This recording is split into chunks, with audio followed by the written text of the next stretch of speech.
These animals were out front for a little bit this morning. They got some grass. I gave them some corn, and now I'm pushing them towards the back. This morning, last night, I was taking a look at the commodity markets, and the cattle market, the feeder cattle market, did correct about 30% over the last 2 months or so. I haven't really been keeping an eye on the feeder cattle market just because, I was done selling cattle. I had made a lot of money already. I didn't really care what happened, right? Because, at the end of the day, it doesn't really matter to me what the price of the cattle is. Because I make money selling grass. If the cattle are expensive, I'll sell them for more and I'll pay more for them. If they're cheap, I'll sell them for cheaper and I'll buy them for cheaper. It don't really matter to me what the cattle market does. The longer that a plan is set for, let's say I'm trying to make $1 million, right? If I say I'm going to try and make $1 million, I'm going to make myself $1 million, and I give myself 30 years to do it, it's much easier for me to get there in 30 years than it is for me to get there in 1 year, or in 2 years, or in 3 years, or 1 day. You see what I'm saying? And me, that's the mentality that I take with the cattle business, is that, I'm going to be in this thing my whole life. It don't matter. This is legitimately the only thing that I know. I spent my whole life learning how to grow crop. It's too late for me to, go and really learn how to do anything else at an expert level. It's not really it's not a good idea. Like if I dropped farming and I left farming to go and do something,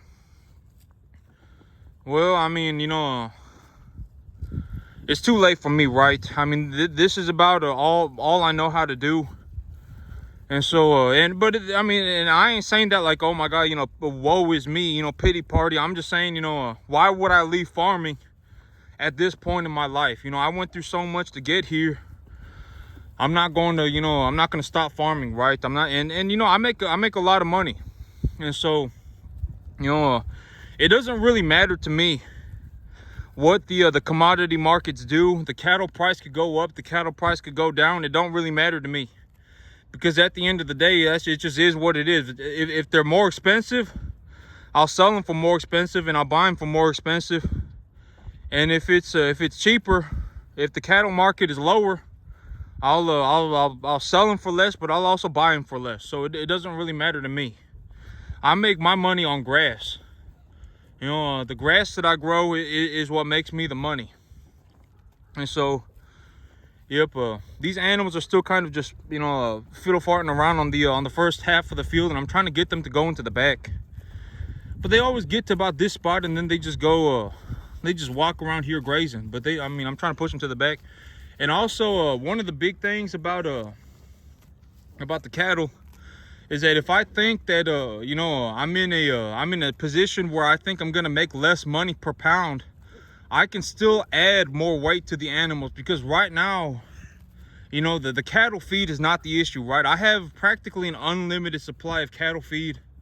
As of right now, the cattle feed, it's not like it's going to cost me less money to raise, to raise 20 animals, right? It's not going to cost me less money. And so, whether I'm raising 20 animals, or I'm raising, 10 animals, or I'm raising 30 animals, as of right now, it's going to cost me the same amount of money. And so, I can always add more weight to the cattle.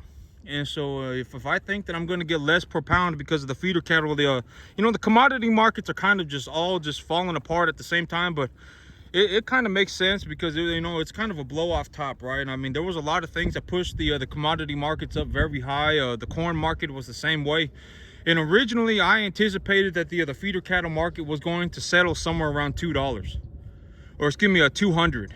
That's where I originally anticipated the commodity markets to end up for the feeder cattle market. And so the $200, we're just about there. We're at 209 or something like that, 210.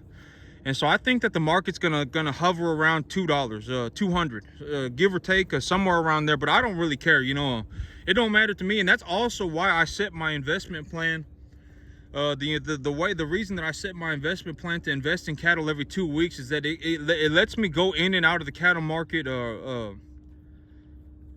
consistently throughout the whole year. you know, I don't have to put all of my money in at one point, and then, you know, if the market goes down, it's like all my entire investment portfolio has a massive headwind on it.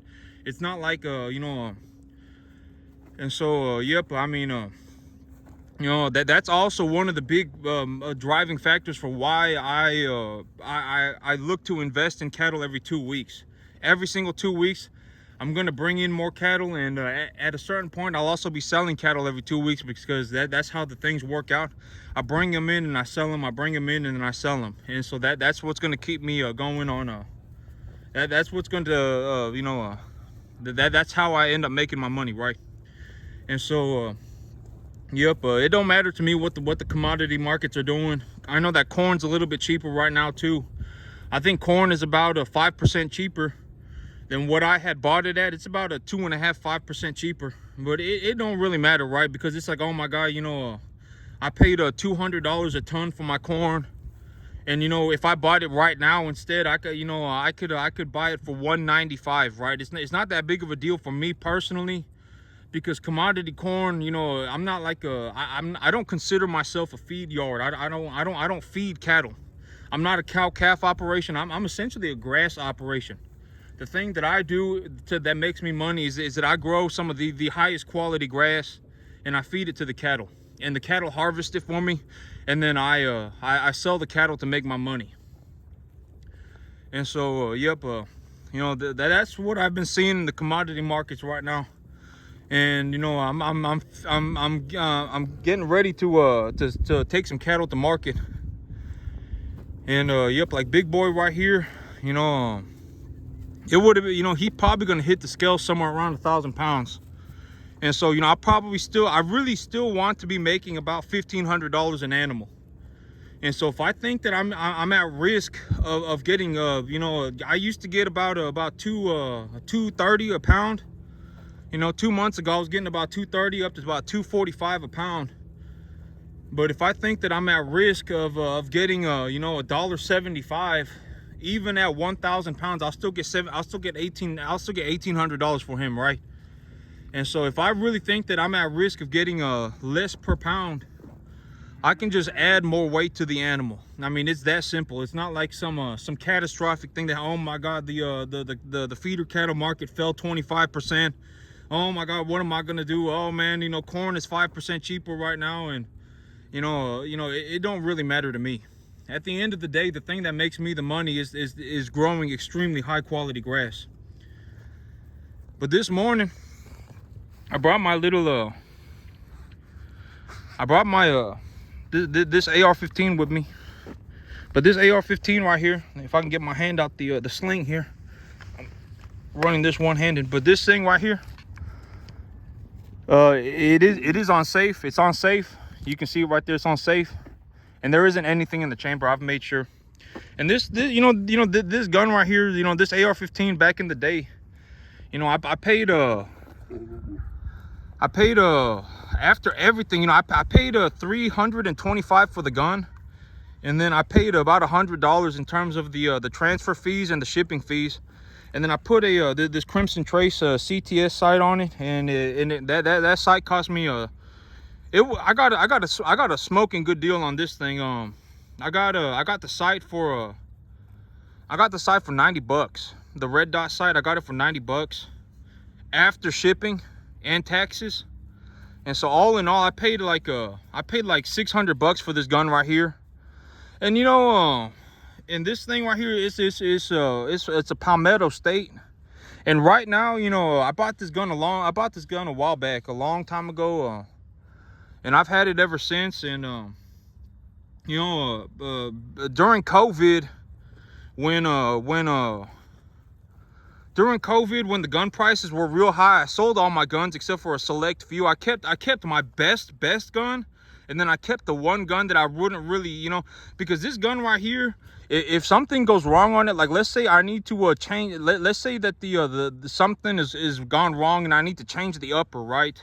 Well, I can pull the bolt carrier group out of this and the charging handle out of this and just buy you know, because Palmetto State is 100% USA made.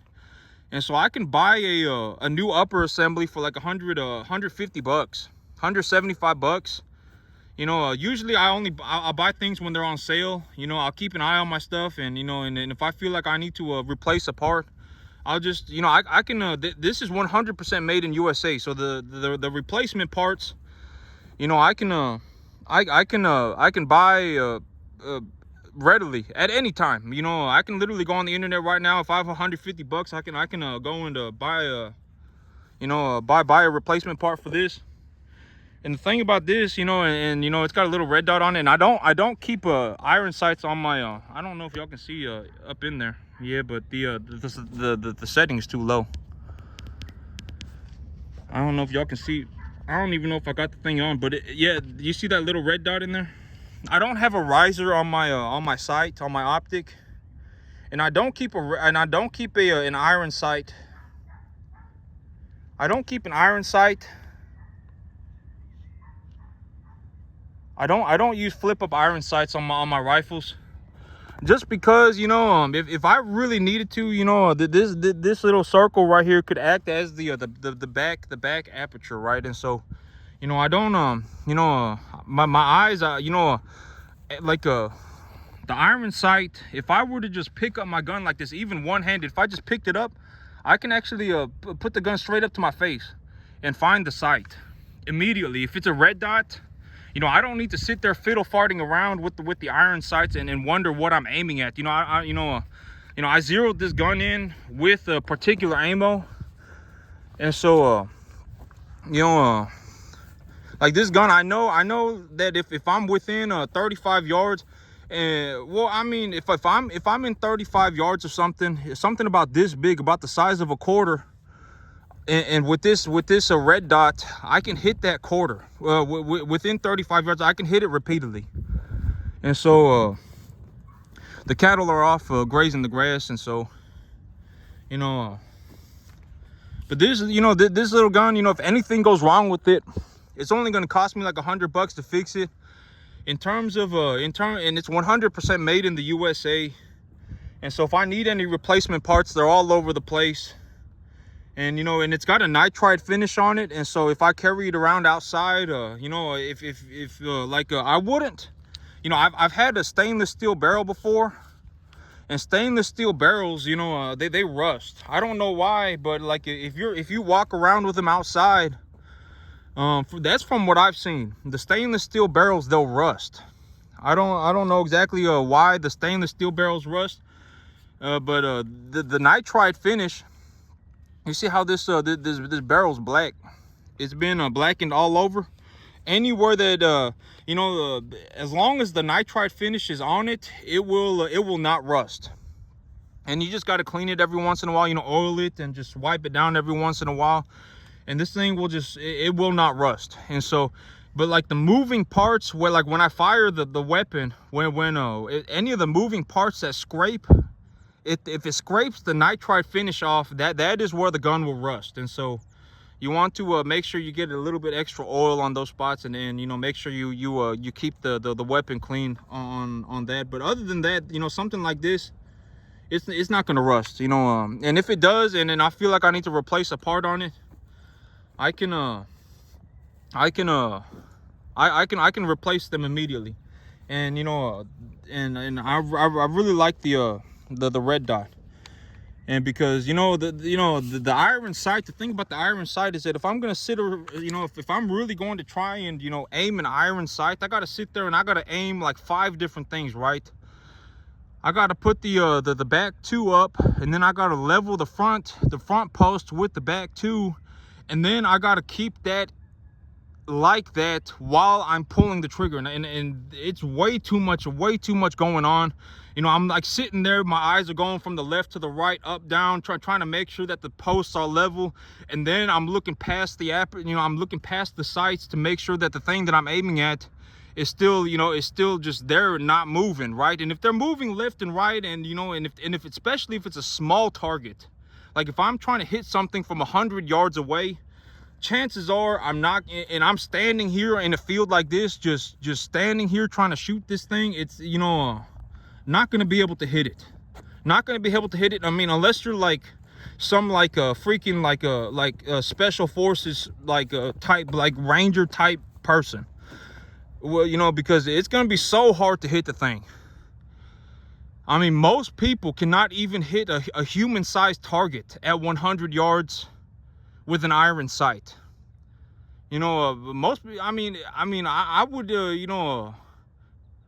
it's the iron sights are just horrible. I mean, I don't like iron sights at all. And the thing about, it's like, oh my God, what if the red dot runs out of battery, right? Oh my God, what if your red dot runs out of battery? Well, I always keep red dot batteries in my wallet, always. I have 2 extra batteries in my wallet at all times.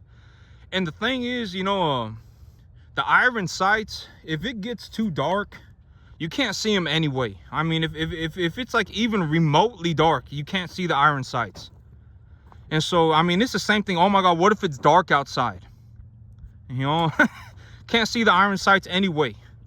And so, but yep, this is, for about 300, I got this thing. I waited, and then when it was on a good sale, I bought it. And this thing cost me $325. I put an $80 sight on it, and then I paid about $100 all in all, I was maybe in it for about $550. And this is a very good rifle. I mean, it's accurate enough, within 35 yards and a zeroed in red sight.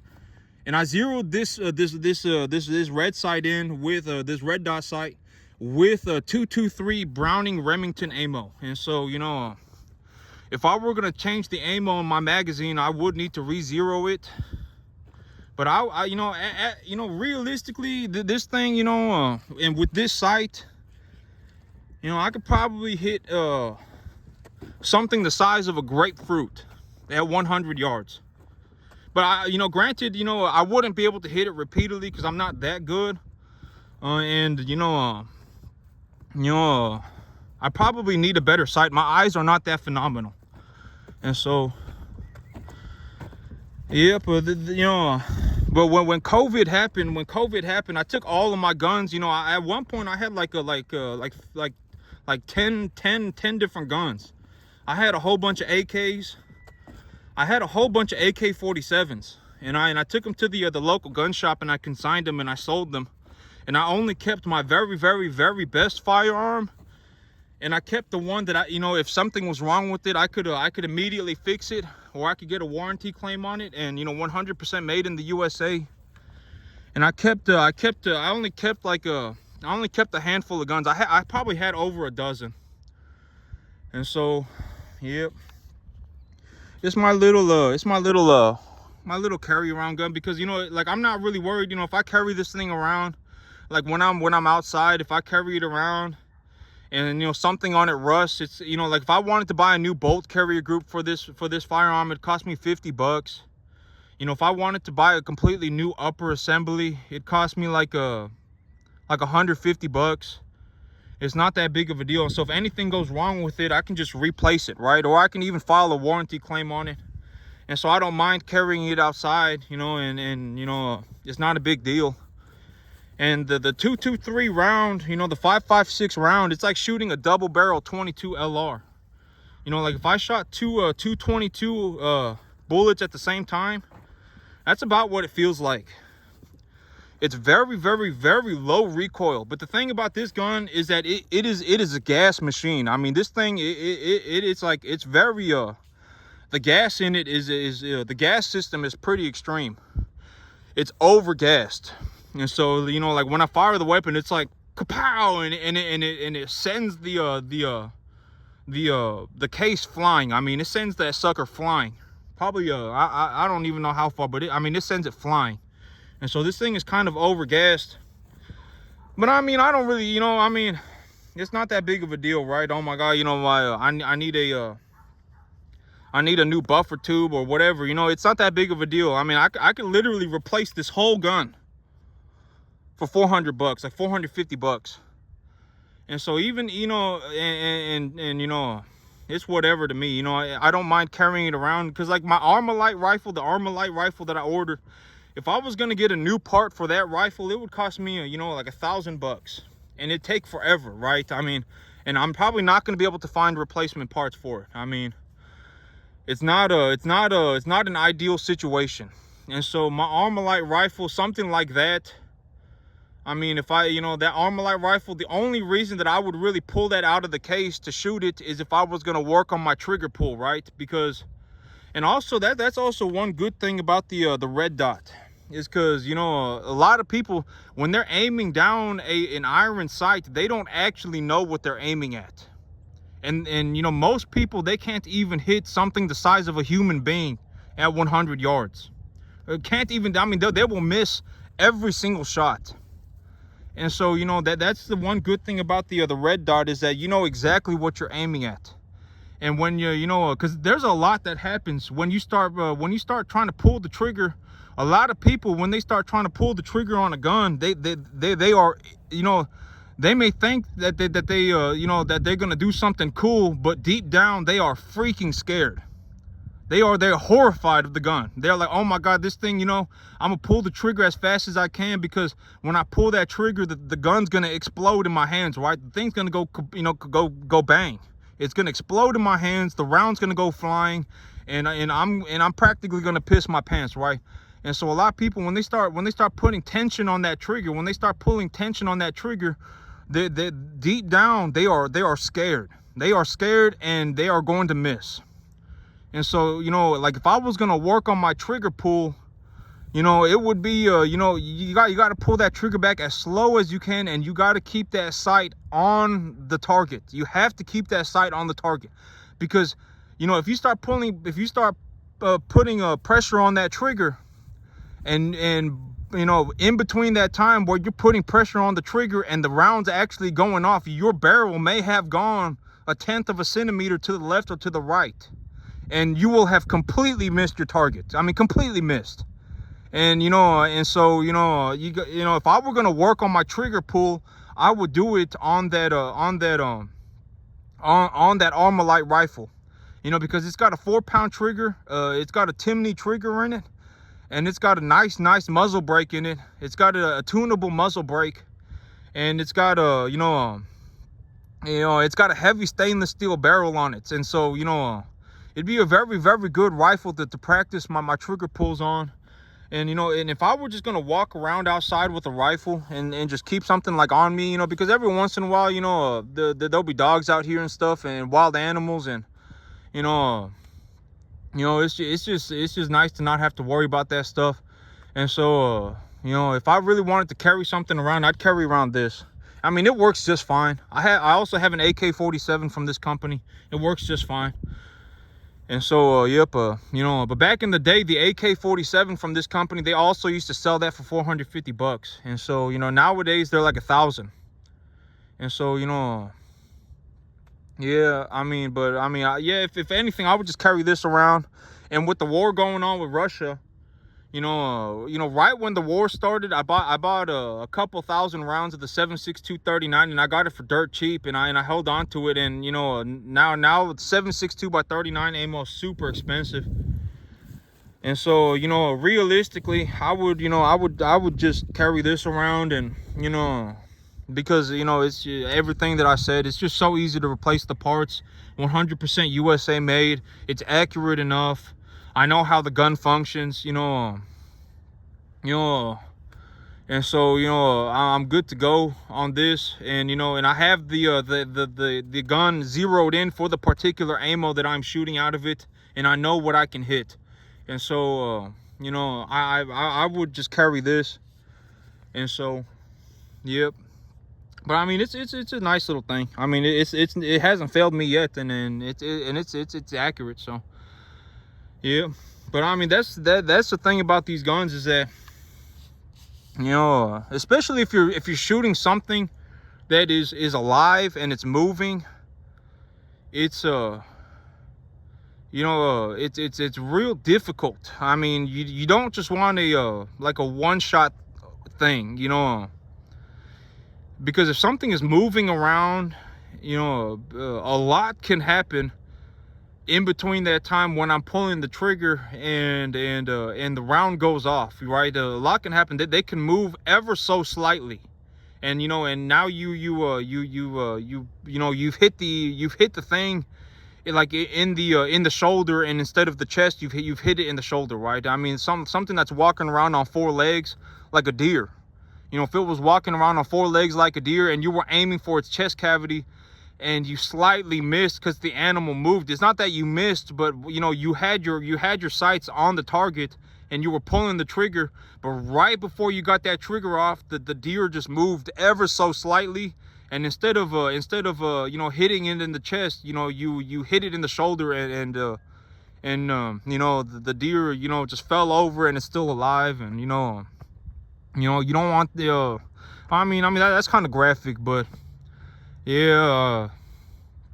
But this 5.56 round, you know, the reason I only put a 1 times magnifier, or excuse me, a 1 times optic on it, is because if I was realistically, you know, I have bolt actions and I have 308s and stuff like that, and you know, if I were going to shoot past 150 yards on a regular basis, I would not want to shoot the 223. You know, the 5.56 ammo, I wouldn't want to shoot a 5.56. If I was genuinely going to shoot long distance, like I was like, okay, you know, my goal is to shoot 150 to 500 yards, I would probably, you know, even if I used the similar platform, even if I had an AR-10, I would still, you know, go to something like a 6.5 Creedmoor or a 308. You know, I wouldn't be shooting a 5.56 AR-15. If my goal in life was to shoot from 150 to 500 yards, I wouldn't shoot a 5.56. I would shoot a 308 or a 6.5 Creedmoor.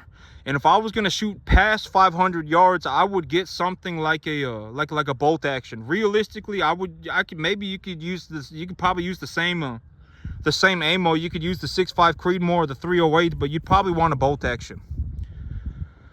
And so, you know, for everything that this gun was built to do, it's perfectly fine. You know, if I just want to carry it around, and if I want to, you know, if I want to, you know, if I think that most of the things that I'll be shooting at is within 150 yards, you know, I can just use you know, this gun is perfectly built for that.